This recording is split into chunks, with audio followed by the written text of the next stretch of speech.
Welcome to the Do That Music Thing podcast, hosted by Christopher Foust and presented by 1840 Music Group. This is the podcast where we dive deep with the people pushing the music industry forward, whether it's managers making bold moves, promoters breaking new ground, lawyers changing the game, or artists blazing their own trail. We talk to the folks making it happen. Every episode is packed with real-world stories, strategies, and tactics you can use to grow your own career in music. If you're looking to break through or just stay sharp, you're in the right place. Let's get into it and do that music thing. Good morning and welcome to another amazing episode of the Do That Music Thing podcast, where we are talking with anyone and everyone in the entertainment industry on how to move your career forward. And today, I am so excited because usually on the show we have producers, songwriters, artists, a lot of the creative end of the music business. But today we get to talk with the business end of the music business. And I want to introduce to you Catherine Moore. Catherine, how are you this morning? I'm good. How are you? Doing wonderful. So for the audience, Catherine Moore is a partner at Farris, Self and More at FSM. And FSM is a boutique business management and financial planning firm based right out of here in Nashville. And this company, they provide human resources services, business management, financial planning to major touring acts, recording artists, songwriters, and producers. Does that pretty much sum it up, Catherine? It does. Yeah. Awesome. Well, Catherine, go ahead and to kick the conversation off, let's hear about what you do at FSM. What's your specific role? So, for those of you that don't really know what business management is, basically we handle anything with a dollar sign that pertains to our client's life, which, as you can imagine, is everything. And I myself, as a partner, kind of oversee the more, big picture financial planning, estate planning, really just helping artists that are established or just starting out figure out how to manage cash flow, how to plan with all that money that they hopefully make on the touring side, on the recording side, on the publishing side. And most of our clients are serviced with a team of 3 to 4 people. And so as you go down, you have more people in the nitty gritty day to day doing bookkeeping, more hands-on accounting work. And then again, my role is kind of to oversee all that for my client's life. So. Awesome. Yeah. We have a financial planner, right? My wife and I, we have a financial planner, and it's no different regardless of what industry you're in, right? I mean, and I think that one thing that especially artists may not realize is that as they kind of progress in their career, those revenue streams are all over the place. I mean, what are some of these revenue streams that artists can expect to deal with? Yeah, I mean, it obviously ranges from if an artist is first starting out, they're going to make the bulk of their money. If they have a publishing deal, it's probably just a monthly draw, anywhere between $2,000 to maybe $5,000 a month that helps them kind of just offset their living expenses. Then they might sign a record deal, and that comes as usually one big lump sum advance. And that's where we can really come in and make sure they're, planning for the taxes on that. And how is that going to last you for the next 2 to 3 years when you get that next advance? And then obviously on the touring front, when artists first start out, they're not making any money touring, so it's kind of managing that cash flow piece. But then when they do, a lot of artists take the winter off. And so you have to really plan for that spring to summer to early fall tour. And then you have lots of income coming in then. And then there's, a bit of a dry spell where, again, we're trying to help say, okay, you got to make this money last you for the next few months. How do you do that? So it's definitely a lot of cash flow management for sure. So I'd assume that you probably meet with your artists or your clients weekly, monthly. What does that look like? And what do you go through when you're having these discussions? What does like a typical planning session with an artist look like? Yeah, again, it's very different for an artist who's just starting out versus an artist who has maybe earned some money, and we have some planning to do. But I always love, especially when an artist is first starting out, is kind of helping them figure out their monthly budget. How much does it cost you to live? Okay, how much cash do you have in the bank? Will that help fund your lifestyle? How much money do we project is going to come in over the next year? And kind of sitting with them. And those are the ones that we probably meet with more often than, monthly. If they will, a lot of times clients don't like to come into the business manager's office because they feel like they're going to the principal's office. Like, you can't spend money. But that's not the case. It's how can we get you to a place where you can feel comfortable spending money within your means. And so, yeah, we sit down with them and say, how are we going to make it to the next month? Oh, look, you're well ahead of where you need to be. Let's meet with your financial advisor and invest those funds. And then some of the bigger clients is more quarterly. Hey, let's check in and see how your investments are doing. Oh, you want to buy a new house? You want to buy an investment property? And sometimes those will kind of come off cycle if a client will pick up the phone and be like, I found a new guitar that's $25,000. Can I buy it? That kind of thing comes up a lot too. So, well, you would clearly get that call from me. That's for sure. Yes. Well, that's awesome. So I also noticed that FSM does human resources management. Does that mean that you are helping and assisting in building teams around artists, or what does that look like? On the touring side, yes. And sometimes on the personal side, more like nanny, personal assistant. A lot of times the client, we get to kind of step in and be, I guess, the face of the client, in the sense of, like, they're not going to want to sit down with their employees at the end of every year and talk through raises and bonuses and, hey, here's your performance review per se. So a lot of times we'll kind of, in conjunction with the tour manager, do those meetings and, with talking to the artist, hey, we're thinking of doing these raises. Let's handle that. Are you good with that? Then we as FSM will kind of have those meetings with the staff. But also anytime they hire a new band member or crew member, we're handling all the paperwork, the, tax paperwork, but also just making sure that their personnel policies in place, confidentiality agreements are signed, and that whole world that people don't typically like to, the artist needs to go be the artist. And we want to separate them from having to deal with that piece of it. So, and then if any issues arise, there's always in our world, especially, there's a lot of, you might get a bad seed that needs to be let go, and dealing with that. And again, reminding that employee, can't go bad talk our client. You've signed a confidentiality agreement. Let's, handle this maturely. So that's kind of what we deal with too. So. Wow, you all are the keepers of the details. Yes. Incredibly important work to do. Well, thank you for giving kind of that overview of, what you do and how you do it. But now let's get into you personally. How did you end up in business management, in entertainment at FSM? Go as far back as you want. Tell us, like, from the beginning, were you sitting down with an abacus and just like, this is the best thing ever? Or how did it start? Not an abacus, but maybe Excel. No. So growing up, I did ballet, and that's kind of where my love for music started. And I had no musical talent whatsoever, other than I just loved it. And then when I was in probably middle school, I discovered the Eagles, and that just continued to, like, fuel my passion for kind of that, genre of music, but also just music in general. And then I saw the movie Almost Famous, and I was like, that's what I want to do. I'm not a journalist. But like that, something about that lifestyle, even per se, just being on the road and being a part of the live show, just felt really cool. And again, I'm young.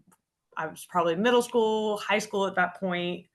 And I didn't know how to make that happen. I just loved music. So I started going to more shows. And then when I went to college, I would go and volunteer to sell merch at shows, just to be a part of it. And I kind of saw what it looked like to be a tour manager. I'm like, maybe that's what I could use my skill set for. I don't know.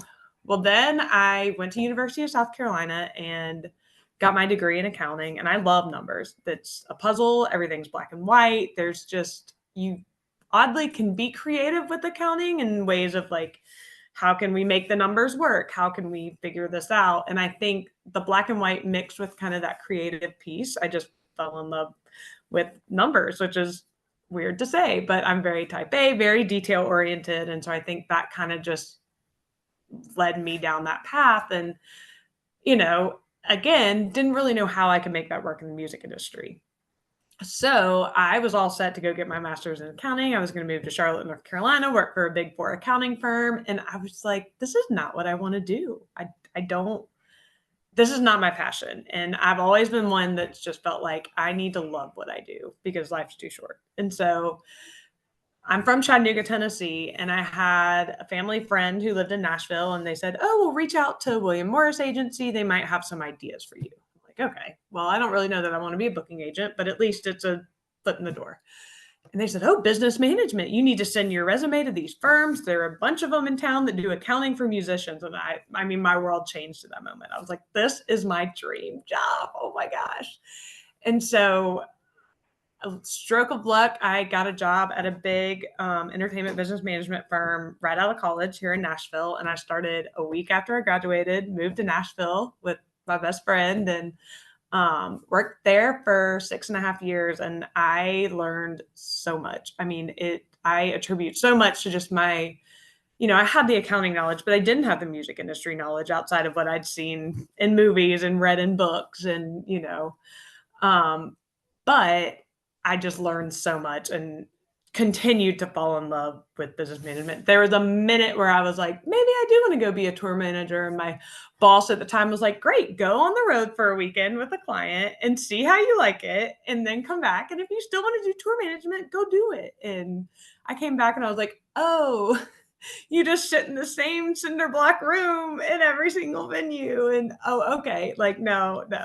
So anyway, all that to say, fell in love with it. And then after about 6.5 years, kind of just hit a wall where I was like, I feel like I'm made to do more. Like I want to have more ownership over who my clients are, who my staff is, who I'm building this thing with. And so reached out to another coworker at the time who had been there a couple years longer than me. And we decided to leave and start our own firm, and found our third partner, Kella, who had been doing her own thing, doing business management just for songwriters, which was kind of a niche that had been untapped. The bigger firms wanted to work with touring artists. That was what they did, touring artists, recording artists. And she built this incredible business for 13 years just doing songwriters. And so we merged with her and kind of grew it. And now we're 50 clients, 4 partners, 25 staff. So it's been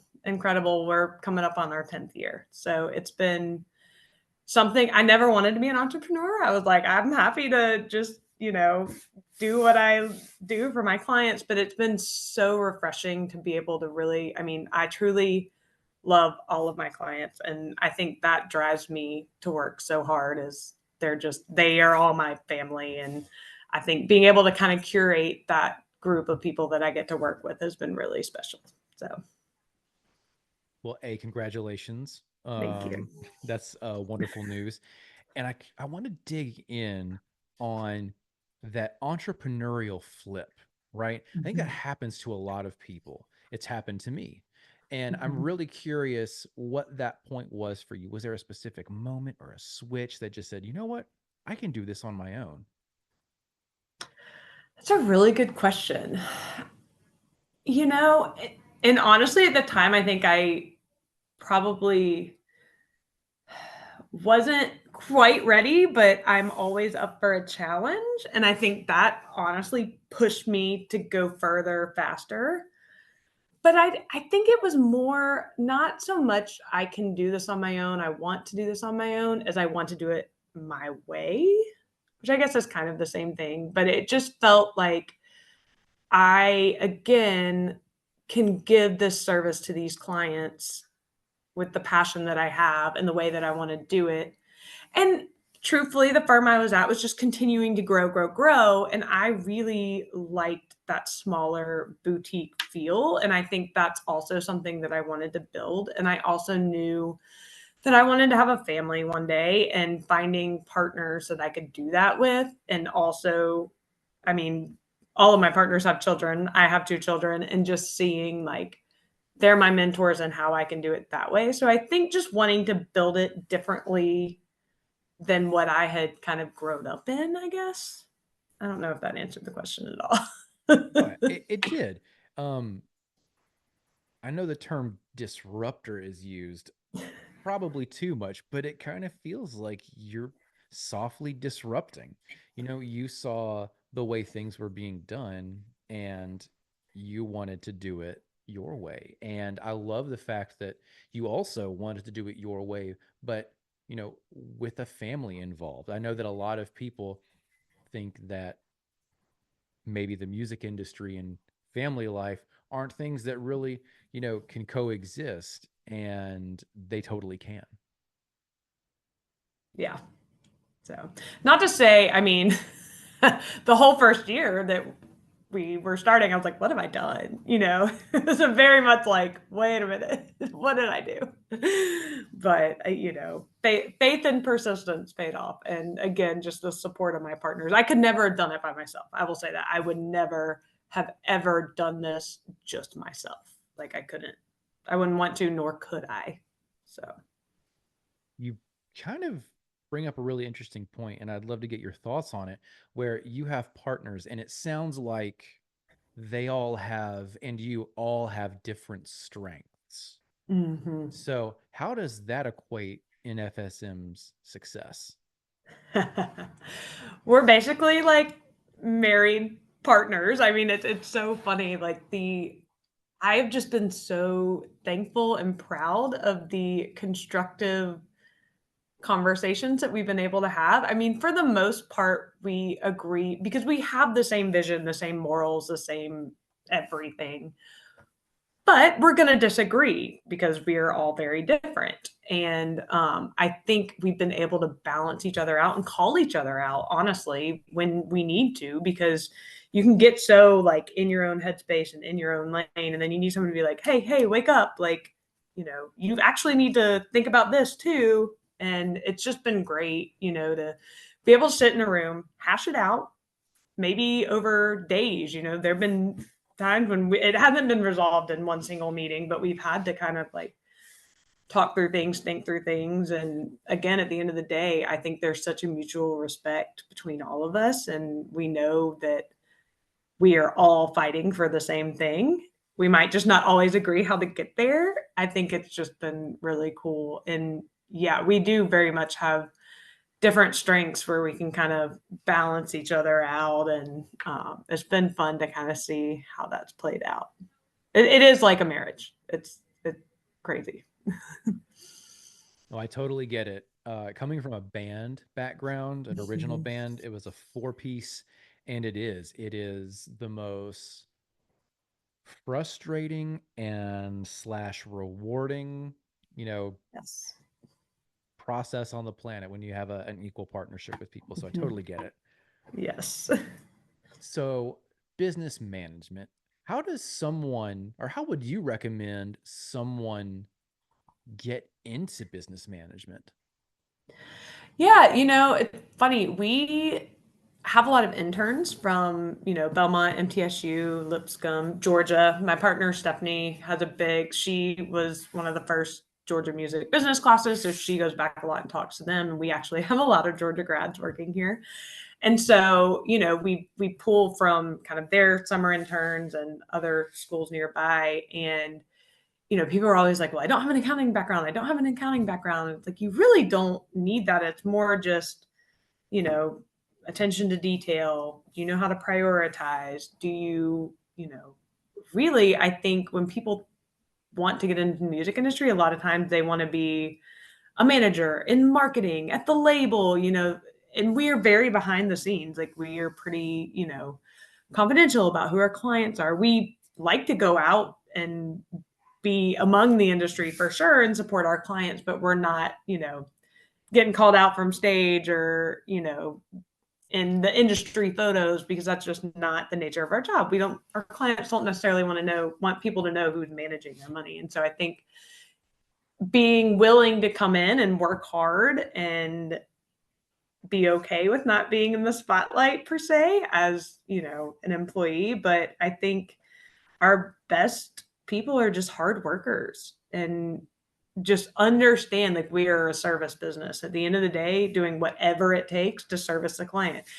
If their AT&T service is not working, somebody needs to go figure that out. It's going to be us because we're the ones that probably set the account up, and just being willing to jump in and do it, and we've been very fortunate that we've had those people come in as interns from the ground up and grow with us. And I think that's been really cool. So again, I think just the willingness to learn and just, I don't know, work hard and do anything.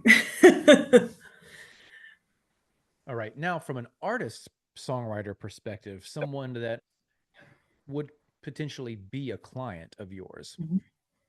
when would you say an artist, songwriter, producer needs your help first? When would that turning point be for them?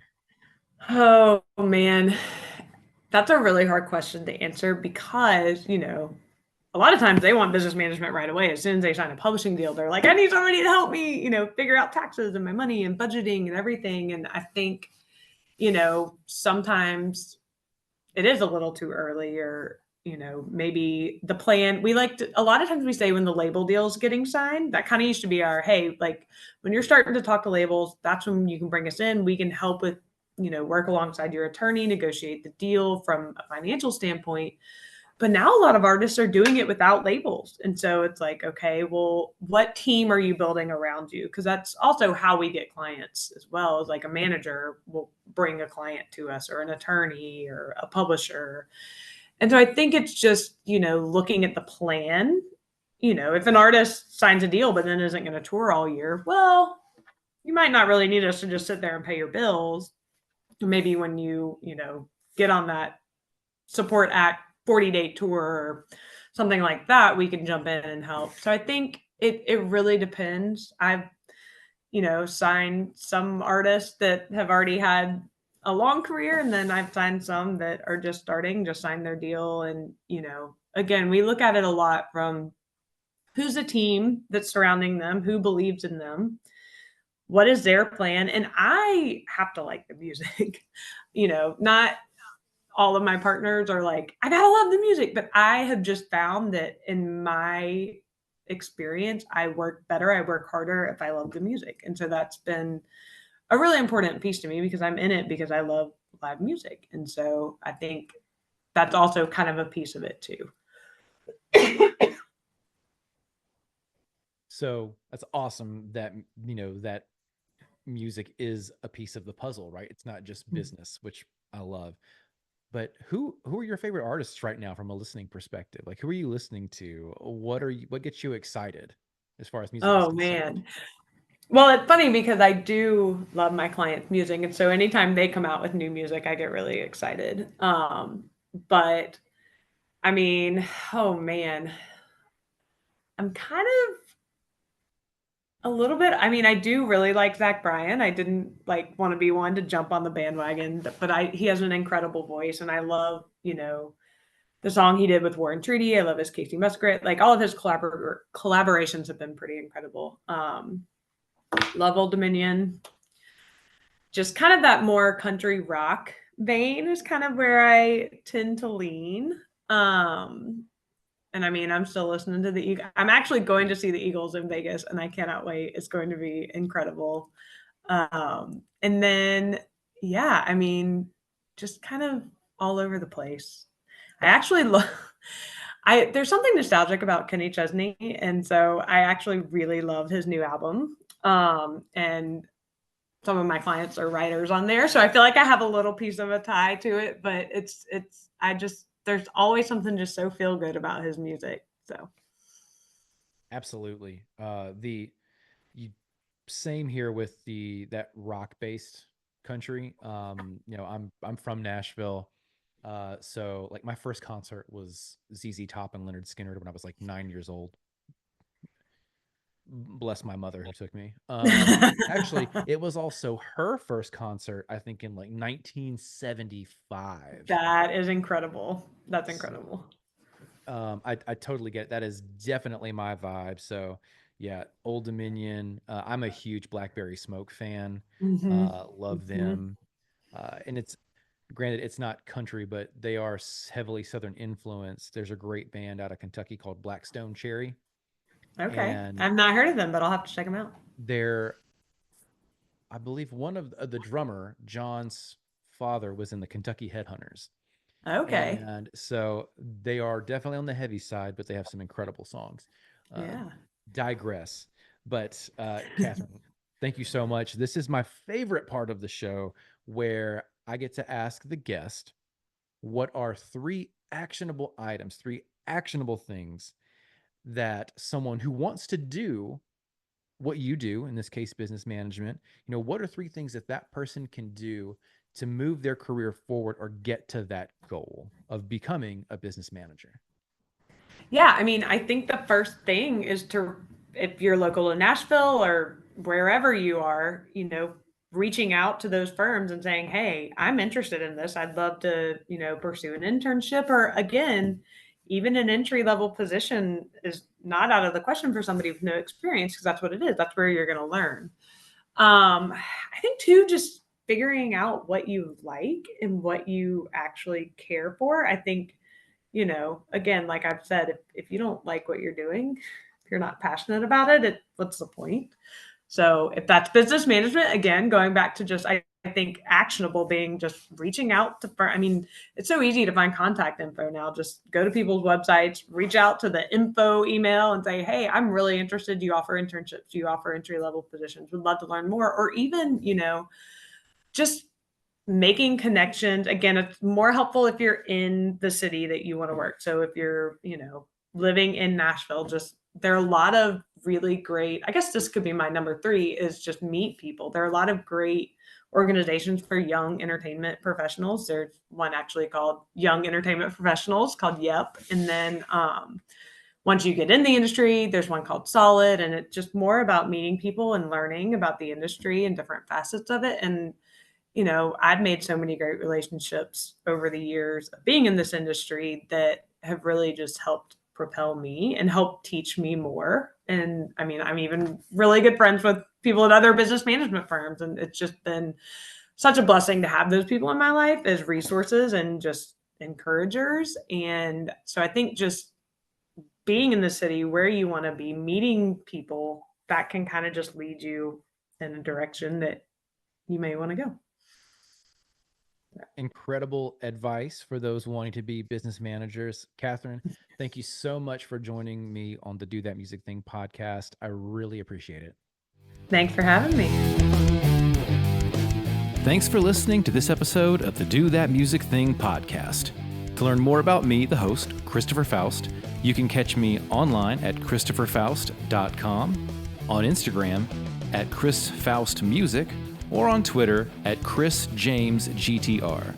If you'd like to be a guest on the Do That Music Thing podcast, please feel free to email me at chrisfaustmusic@gmail.com. If you're a fan of the show, head on over and leave us a 5-star review. Thanks for listening. I'm Chris Foust. Let's go do that music thing.